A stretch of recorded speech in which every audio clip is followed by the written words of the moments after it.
জন্মজয়ন্তীর। প্রতিবারের মতো এবারও শিলাইদহ কুঠি বাড়িতে আয়োজন করা হয়েছে নানা অনুষ্ঠানের। 3 দিন ব্যাপী আয়োজিত অনুষ্ঠানের উদ্বোধন করবেন তথ্যমন্ত্রী হাসানুল হক ইনু। সোহেল হাবিবের তথ্য ও চিত্রে রিপোর্ট করছেন আরেফিনা জাহান সীমা।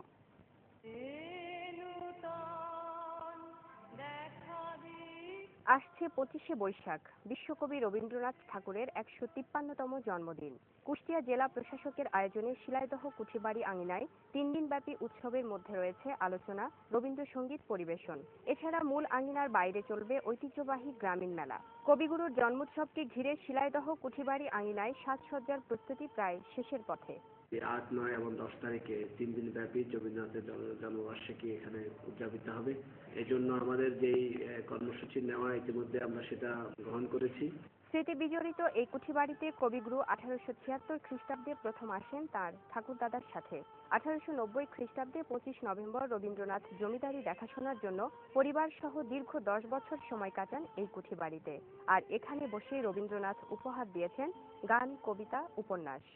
তার বিখ্যাত কবিতা, গান, গল্প, নাটক এই শিলাইদহের বসেই লেখা। রবীন্দ্র ভক্তদের দাবি, বঙ্গবন্ধু শেখ মুজিবুর রহমানের দেয়া প্রতিশ্রুতি অনুযায়ী শিলাইদহে রবীন্দ্র বিশ্ববিদ্যালয় স্থাপনের। শিলাইদহ কুঠিবাড়িতে রবীন্দ্র বিশ্ববিদ্যালয়, যেটা জাতির জনক মুজিব ক্যালকাটা গড়ের মাঠে ঘোষণা দিয়েছিলেন 1972 সালে।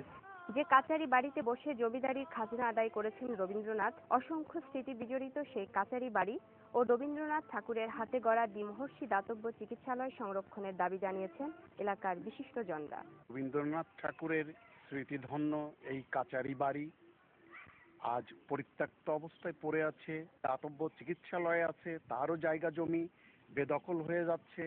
জরুরিভাবে এগুলোর ব্যবস্থা করা অতীব প্রয়োজন।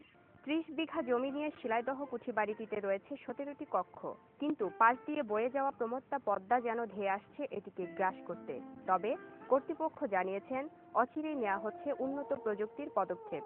2014 সালের জুলাই থেকে শুরু হবে এবং 2017 সালে কাজটা শেষ হবে। কুষ্টিয়া জেলাবাসীর দীর্ঘদিনের দাবি, বঙ্গবন্ধু শেখ মুজিবুর রহমানের দেয়া প্রতিশ্রুতি অনুযায়ী শিলাইদহে শান্তি নিকেতনের আদলে রবীন্দ্র বিশ্ববিদ্যালয় প্রতিষ্ঠা এবং কুঠিবাড়িটি রক্ষা হোক পদ্মার করাল গ্রাস থেকে। আরেফিনা জাহান সীমা, ডেস্ক রিপোর্ট, বিজয় টিভি।